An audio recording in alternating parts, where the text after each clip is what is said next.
तीर्थंकर प्रभु की चरण निश्रा में बैठकर हम सभी जिन देशना का श्रवण कर रहे हैं।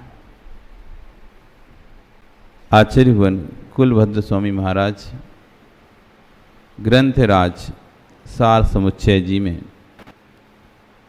आत्मा के स्वरूप की चर्चा करते हुए कह रहे हैं, ज्ञान अभ्यास और तप ही करनी है।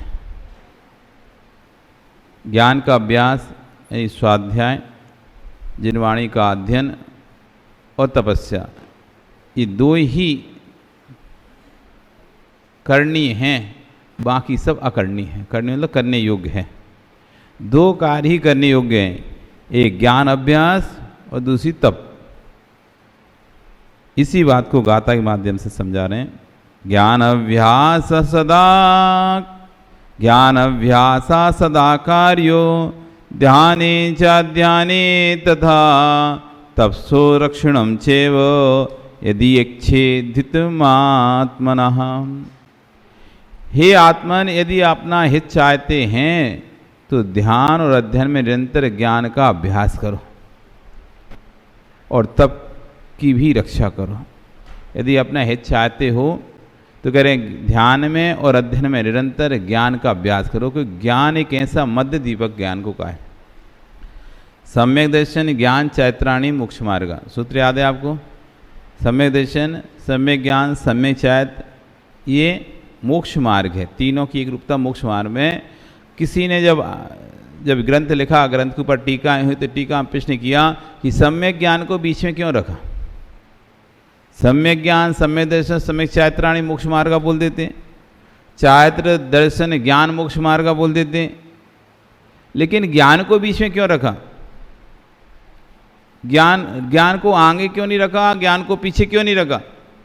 बीच में रखने का क्या कारण है? इस क्रम में कोई राज है या अपने मन से रखा? क्योंकि व्यक्ति जब भी कोई, आप ही अपने घर में सामान जमाते हो ना किसी सीक्वेंस में, दूसरे को भले भी नहीं पता, लेकिन आपको पता है आप क्यों जमा रहे हैं ऐसा सीक्वेंस में। दुकान में भी आप सामान रखते हो, जनरेटर आदि रखते हो अनिल जी, तो आप कुछ सोच के ही रखते हो, ये आगे क्यों, वो पीछे क्यों। दुकान में भी आप कोई माल रखते हैं, कपड़े की दुकान वाला भी अपना सामान रखता है, तो आगे कौन सा रखना है उसको सोच के रखता है कि ये वाला आगे क्यों। कोई पूछ सकता है यही क्यों आगे, वो क्यों नहीं रखा? उसकी प्लानिंग है कुछ तो, तब तो वो चीज़ आगे रख रहा। कोई भी चीज़ नहीं रख रहा आगे, हर कोई चीज़ पंकज आगे नहीं रख रहे तुम। आप एक प्लानिंग से सोच के रखे ये चीज़ भी आगे क्यों रख रहा हूँ, क्योंकि इससे मुझे आकर्षित करना है लोगों को। एक ड्रेस, कपड़ा वाला एक अच्छी सी अच्छी ड्रेस ला के वो पुतले को पहना के सामने रखता है, अच्छी लाइटिंग लगाता है उस पर, यही क्यों? उसको समझ में रहा है इसी ड्रेस से लोग आकर्षित होंगे। जब ये आएंगे इसको देखेंगे तो हम चार चीज और दिखा देंगे, फिर ये देखेंगे। इसलिए शोकेस में अलग ही सामान रहता है और दिखाने वाला सामान अलग ही रहता है उनका। वो एक ही पीस होता है, वो स्पेशल मंगवाते बना के, स्पेशल बनवा के, स्पेशल वो उसके महंगा वाला बिकने का इतना बिकेगा तो नहीं, इतना महंगा कोई खरीदेगा नहीं। वो सिर्फ दिखाने के लिए लोगों को कितने अच्छे कपड़े यहाँ पर मिलते हैं, अच्छी क्वालिटी के, अच्छी डिजाइन के, अच्छे, इतना अच्छा कपड़ा यहाँ मिलता है, इसलिए वो वाला पीस वहाँ पर अलग से शोकेस में रखते हैं। वो बेचते नहीं हैं, वो बेचने वाले दूसरे होते हैं, सिर्फ शो के लिए होता है। हर व्यक्ति कोई भी प्लानिंग करता है, आप भी मानता डिब्बा जमाती हैं, तो कौन सा डिब्बा आपको रोज आगे लगता है, आप उस डिब्बे को पहले आगे रखते हो। नमक, मिर्ची, हल्दी, जबकि रोज लग रहे हैं, रोज सभी डिब्बे लग रहे हैं, लेकिन फिर भी आप अपने हिसाब से क्रम बनाती हो कि कौन सा डिब्बा पहले उठाना पड़ता है, तो पहले वो रखेंगे, कौन सा दूसरे नंबर पर रखेंगे, कौन सा तीसरे नंबर है, उसका क्रम है। आप ऐसे ही नहीं रखते। तो ऐसे ही आचार्य जब लिखा सम्यक दर्शन, सम्यक ज्ञान, सम्यक चैत्राणी, मोक्ष मार्गा, तो कोई ऐसे नहीं लिख दिया, उन्होंने कुछ सोच के लिखा होगा कि सम्यक ज्ञान को बीच में क्यों, आगे क्यों नहीं, पीछे क्यों नहीं, सम्यक दर्शन को आगे ही क्यों, सम्यक दर्शन को बीच में क्यों नहीं, सम्यक चैत्र को पीछे ही क्यों, आगे क्यों नहीं। कितने प्रश्न उठ सकते हैं?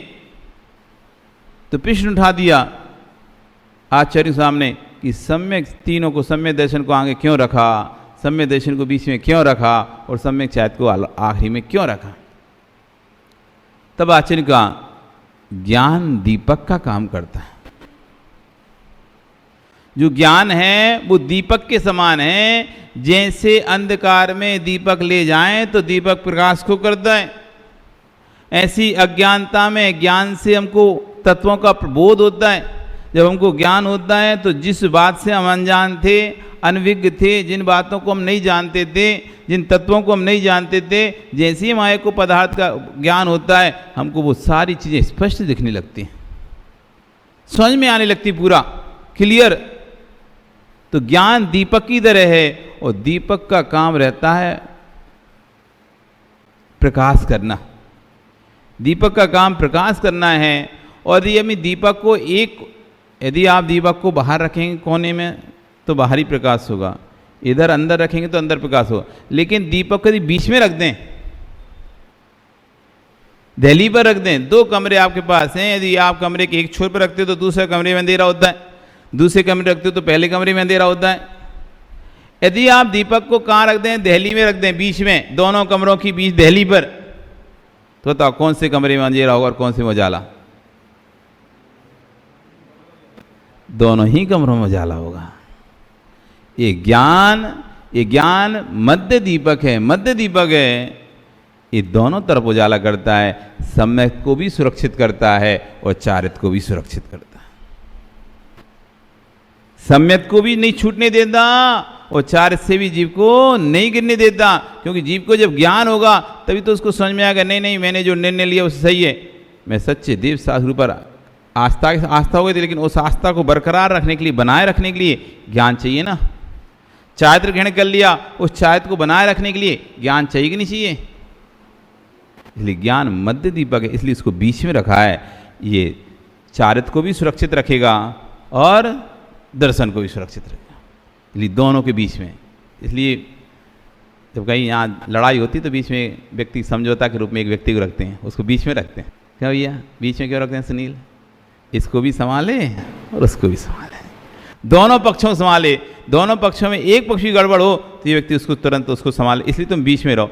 एक तरफ रहोगे तो इसका पता नहीं चलेगा और इस तरफ रहोगे तो उसका पता नहीं चलेगा, इसलिए तो उसको बीच में रख के बात करते हैं। भैया इसको बीच में रखो जिससे कुछ गड़बड़ ना हो। ये बीच वाले का बड़ा महत्व होता है। एक बार क्या हुआ,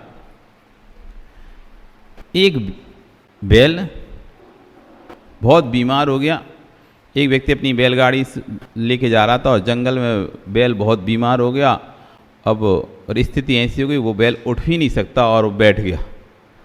अब जो बैल का स्वामी था, बैलगाड़ी लेके चला रहा था जो, अब उसको तो रात हो रही थी और वो कैसे रात जंगल में रुकता, तो उसने बैल को वहीं निकाला गाड़ी में से और खुद आगे लगा उसके और बैलगाड़ी को आगे लेके गया और बैल को वहीं छोड़ दिया जंगल में ही।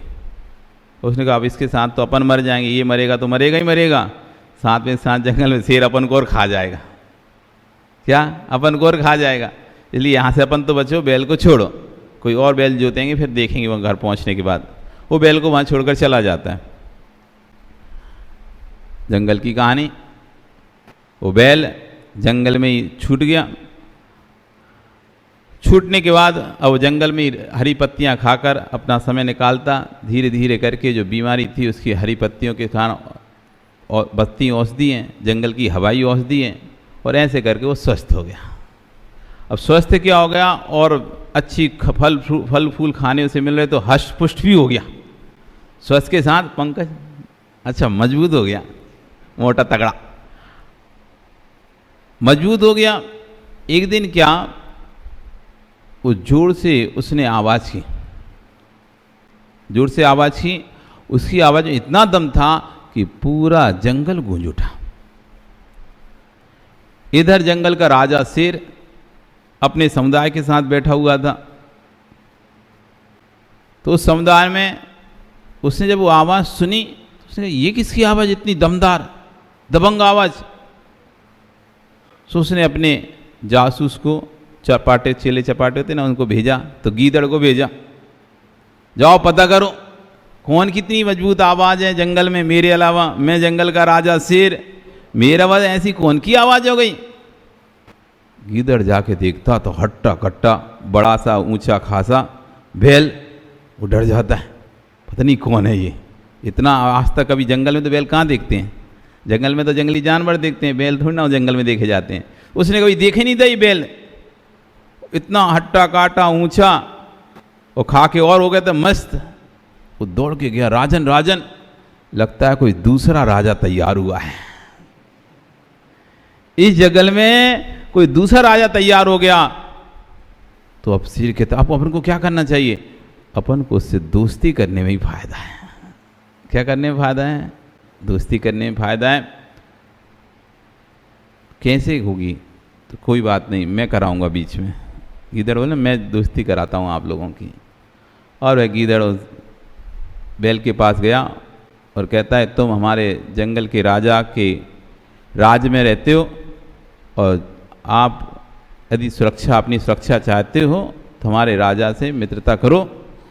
तो बैल ने कहा ठीक है, कोई दिक्कत नहीं, कर लेंगे, हमको क्या है कि मैं, आप कहाँ चलना है, कब चलना है। तो समय दिया, स्थान दिया, वहाँ पर हम दोनों की मित्रता कराते हैं।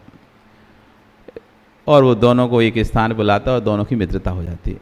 अब कभी कभी कहते हैं ना, जो पहले से जुड़ा होता है वो पीछे रह जाता है, जो नया होता है ना वो आगे बढ़ जाता है। अब इन दोनों की मित्रता इतनी गहरी हो गई, इतनी गहरी हो गई कि वो धीरे धीरे वो बैल का प्रभाव राजा पे पड़ने लगा। अब वो राजा मांस छोड़कर फल फ्रूट खाने लगा, बैल वो सिंह। अब इस गीदड़ को समस्या कि अभी तो राजा जो मारता था तो उसको खाने मिलता था बचा हुआ, अब उसके तो वो लग गए, अब उसे तो कुछ मिले नहीं खाने। उसे ये तो दोस्ती करा के उल्टा कर दिया हमने। तो पहले सोचा था दोस्ती करा दें, अच्छा है ठीक है, दोनों रहेंगे आराम से। फिर दोस्ती कराने के बाद लगा उसे कि अब तो अपन को अपने खाने के लाले पड़ने लगे, अपने उल्टा होने लगा। अब क्या करूं मैं, अब वो दिमाग लगाता है, अब इनको दोस्ती तोड़ना पड़ेगा। पहले दोस्ती कराई थी बीच वाली ने, अब वो दोस्ती तोड़ना चाहता है। तभी वो पहले राजा के पास जाता है, राजन मुझे गुप्त सूत्रों से पता चला है ये बैल आपको सिंहासन से हटाकर खुद उस पर काबिज होना चाहता है, खुद उस पर अपना राज करना चाहता है, और इसी के लिए षड्यंत्र रच रहा है, और आज वो आप पर हमला करेगा। राजा कहे ऐसा, उसकी इतनी हिम्मत, मेरे ऊपर हमला करेगा, देखता हूं आज। इधर बैल के पास गया। आज राजा बड़ा क्रोध में है और उसको लग रहा है कि तुम उसके सिंहासन को छीनने वाले हो, इसलिए आज वो तुम्हारे ऊपर हमला करने के लिए आ रहा है, लेकिन सतर्क रहना। बैल कहता है मेरे ऊपर हमला, मैंने तो कुछ किया नहीं है। हाँ फिर भी करेगा, आप सतर्क रहना। अब दोनों के अंदर भर दिया। अब दोनों जब एक दूसरे के सामने पहुंचे तो दोनों एक दूसरे क्या देख रहे हैं, शत्रु देख रहे हैं। और शत्रु देख रहे हैं तो समझ रहे हैं हाँ वो उसने जो कहा था बीच में बात सही थी। देखो ये मेरे ऊपर हमला करना चाहता है, वो कह रहा है मेरा राज छीनना चाहता है, और दोनों ही आपस में लड़ बैठे। और अंत में बैल मर गया। तो कह रहे हैं बीच वाला दोस्ती बना भी देता है और बीच वाला बिगाड़ भी देता है, इसलिए बीच वालों से बड़े संभल के रहना पड़ता है। ज्ञान जब सम्यक्त होता है तो ज्ञान आपकी चारित्र को उन्नति पर ले जाता है, और जब ये ज्ञान मिथ्या हो जाता है तो चारित्र का पतन करा देता है। यही ज्ञान है जो आपको उत्कर्ष पर लेके जाता है, यही ज्ञान है जो आपको अपकर्ष की ओर लेके जाता है। ज्ञान ही उत्थान का कारण है और ज्ञान ही पतन का कारण है। जब ये ज्ञान सही दिशा में बढ़ता है, सही दिशा की ओर जाता है, तो व्यक्ति का विकास दिन रात होता है। और जब यही ज्ञान उल्टा चलने लगता है, अशुभ कार्यों में जाने लगता है, तो यही ज्ञान उस जीव का पतन करा देता है। पहले चारित्र नहीं गिरता, पहले ज्ञान से व्यक्ति गिरता है नीचे, पहले भावों से व्यक्ति नीचे गिरता है। जब भावों से गिरता है उसके बाद उसका चारित्र गिरता है।